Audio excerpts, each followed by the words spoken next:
Hey guys, we're going to go ahead and move on to our next two ways of proving that two triangles can be congruent. So this will be our 4.5a lesson.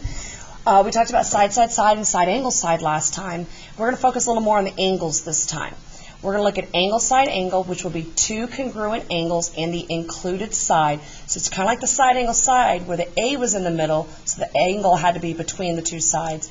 Now we're looking at the side is in the middle, so the side is going to have to be in between the two angles. So what this can look like here is if we decide we're going to use this angle is congruent to this angle here, and then we'll say this top angle right here will be congruent to the top angle over here. The included side has to be between these two, meaning it's going to be the side that touches both of these angles. It's the pathway from one congruent angle to the other congruent angle. So from one angle to the other, it has to be that side, okay? So this side will be congruent. So we'd have angle, side, angle, ASA, all in a row. The next one is your angle, angle, side. So we still have two angles, but now we have two angles that are congruent, and we have a non-included side. So when we talk about the non-included side, it's going to be the side opposite of one of the angles.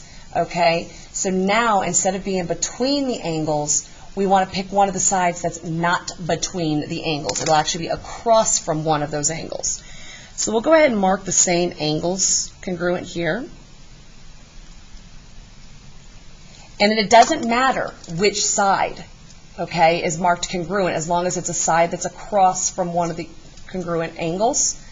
So we'll just say this angle, this side and this side are congruent. So now you see it's not between them, okay? It only touches one of the angles, just like the S only touches one of the A's, okay? Here the S touches both A's. Here the side touches both angles. So let's take a look at our first proof here. The information above, you're going to do the warm-up here, okay? Going back to side, side, side, and side, angle, side. And then it talks more about the included angle, and states here that we have to, it's between two consecutive angles. Consecutive means one after another, okay? So here we're looking at angle, side, angle for these proofs. So we'll start off here with our given. We're given that segment AD is parallel to segment EC. So I'm going to first write that down. So we have segment AD is parallel to segment EC, and this of course is a given.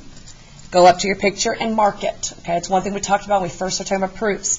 So we have segment AD and we have segment EC. Notice that A and E will correspond because it's the first letter in the segments. We need to remember that for later. Okay, so we're going to mark these as parallel, not congruent, but parallel. Next, I'm going to go ahead and move down to our next given. Segment BD is congruent to segment BC. So here, segment BD, notice the order of the letters. That's going to tell us that B will correspond with itself. So that vertex, that angle right there, is going to correspond with itself. And then D will correspond with C. And how do we know this? Well, this was another given. And then go mark it in your picture. It is very, very important.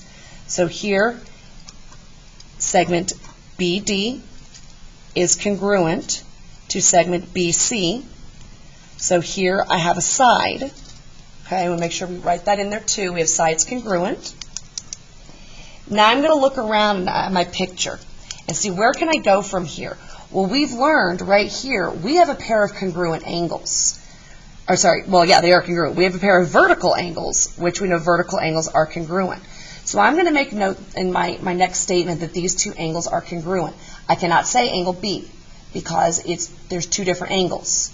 So I have to use my letters. Okay, so I'm going to first start my first one angle off. I'm going to say angle A, B, D. And knowing what we learned in 4.3 with congruent parts, A, we said, corresponded with E. Okay, so E has to be the first letter in this angle. E. B corresponded with itself. And then D corresponded with C. So the angle ABD is congruent to angle EBC. How do we know? Well, we looked up there and we saw, hey, we've got vertical angles and they're congruent. So we have our vertical angles. I'm going to abbreviate vertical angle congruence theorem. Okay. Next, we forgot to mark our angle. Here's our A for angle. And now you see why I circle so we don't get it confused with that B. Now, we need another angle. And here's the thing. We have parallel lines, guys, okay? And I need you guys to see this.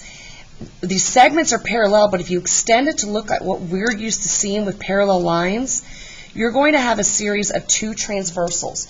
You have segment CD as a transversal, and you have segment AE as a transversal. So because I know that in the end we're going to have to prove this by angle side angle, I know that I'm going to have to pick angle D and angle C so that we have angle side angle all in order.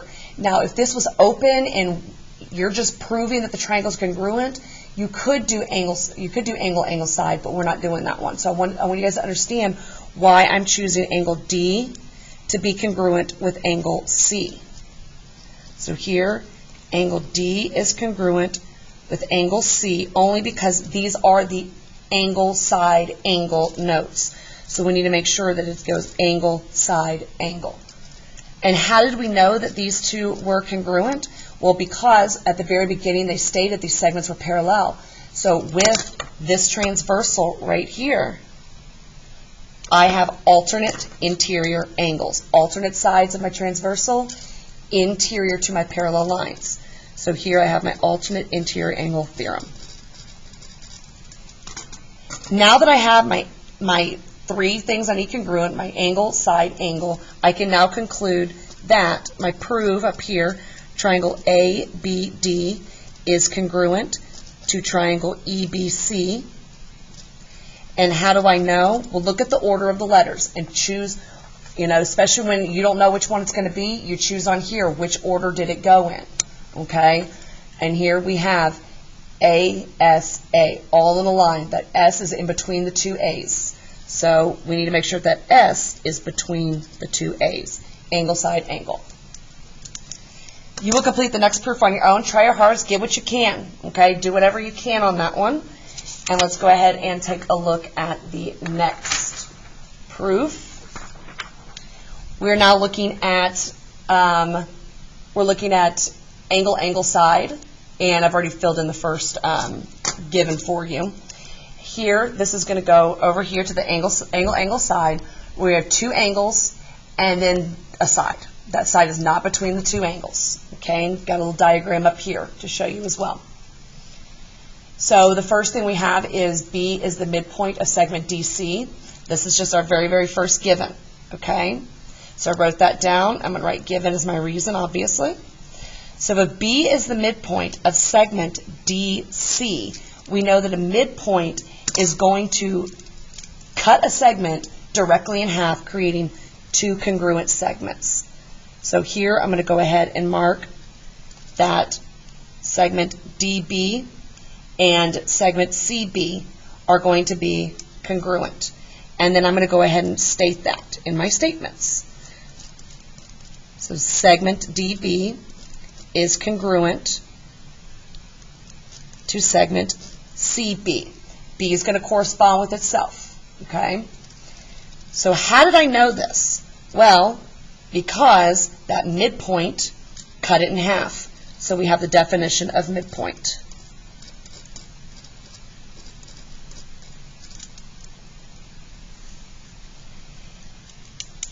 Next, I'm going to take a look at my picture. Well, first, actually, go ahead and label our side.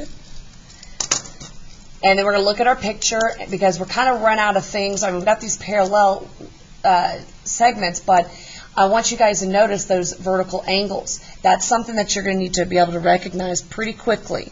Okay? So here we have our vertical angles. So we have an A.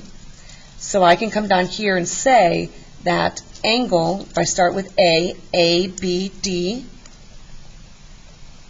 is congruent to angle A corresponds with E. If you look at the triangle name down here, you can see exactly what corresponds: A with E, B with itself, D with C. So if I go A, B, D, I have to say angle EBC. How did I know that? Well, they're vertical angles, and vertical angles are congruent. So therefore, we have our vertical angle congruence theorem again.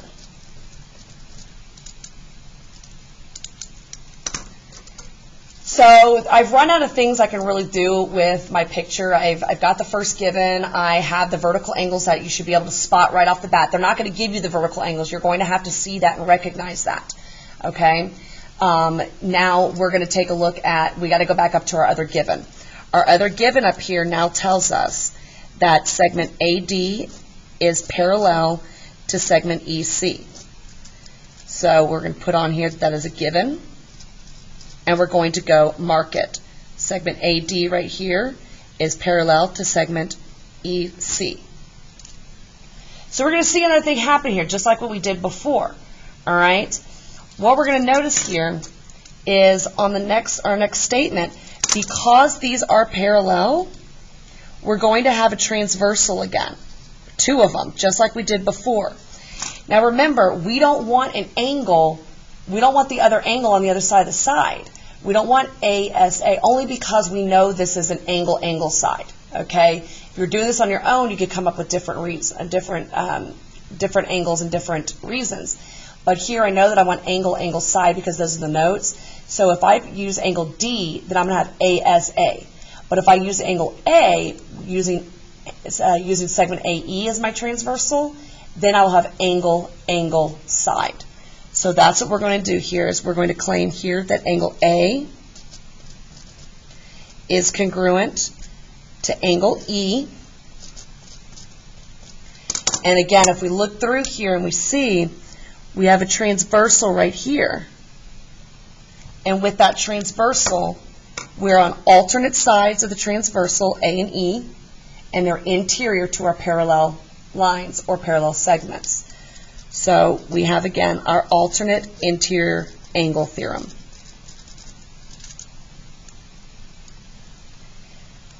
Lastly, we're going to go one more thing. Now that we have our A and our another A and then the S, remember that side has to be across from one of the angles, and it is. So we have angle side wrapping around the corner. We can now determine that triangle ABD is congruent to triangle EBC. And we look back up here and look at what order do we have everything in. We have it in, what order do we have our A's and S's in? AAS. So angle side congruence. Okay? Yes, I know there are two down here, but look how short, okay? Plus we're giving you the statements. You will complete these two and we'll go over it in class. Good luck, guys.